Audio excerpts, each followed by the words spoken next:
Uniquement sur la responsabilité du choix féminin. La responsabilité du choix féminin. Choisir le père de son enfant n'est pas choisir l'homme le plus séduisant du moment. Ce n'est pas choisir celui qui fait battre le cœur aujourd'hui. Ce n'est pas choisir celui qui plaît socialement, ni celui qui parle bien, ni celui qui sait créer des émotions fortes. Choisir le père de son enfant, c'est choisir un homme quand la séduction ne sert plus à rien. Sur le terrain, la séduction disparaît vite. La grossesse fatigue, les nuits sont courtes, les responsabilités s'accumulent, l'argent devient un sujet, la pression monte. Et à ce moment-là, l'homme séduisant n'est pas forcément présent. Parce que séduire demande de l'énergie, assumer demande du caractère.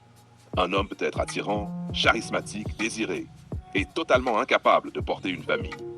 Il peut faire rêver, mais ne pas tenir dans la durée.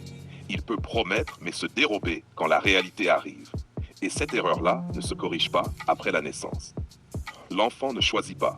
La mère, si. Et ce choix engage toute une vie. Ce n'est pas une question d'amour, ce n'est pas une question de morale, c'est une question de lucidité adulte. Choisir le père de son enfant, c'est choisir un caractère stable, une capacité à gérer le stress, une vision à long terme, une aptitude à protéger et à assumer sans fuir. Un homme qui reste quand c'est difficile, un homme qui agit quand il y a un problème, un homme qui prend ses responsabilités sans chercher d'excuses. Exemple concret, 2 hommes. Le premier est séduisant, imprévisible, intense.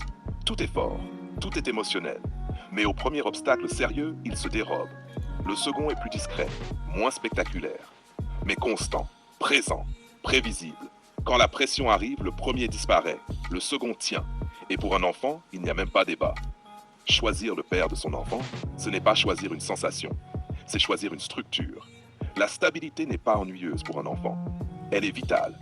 Un enfant n'a pas besoin d'un père excitant, il a besoin d'un père fiable. Beaucoup de femmes confondent encore désir et capacité. Elles choisissent ce que l'homme leur fait ressentir, pas ce qu'il est capable de porter. Or, être père, ce n'est pas séduire, c'est rester, c'est tenir, c'est assumer quand il n'y a plus rien à gagner. Cette responsabilité est immense, parce qu'une fois l'enfant là, il n'y a pas de retour arrière, pas de bouton annulé, pas de correction possible. Le choix est fait, et l'enfant en vit les conséquences. Conclusion. Choisir le père de son enfant n'est pas choisir l'homme le plus séduisant du moment. C'est choisir l'homme qui saura porter une famille quand la vie devient lourde. C'est pas une question de domination, c'est une question de maturité.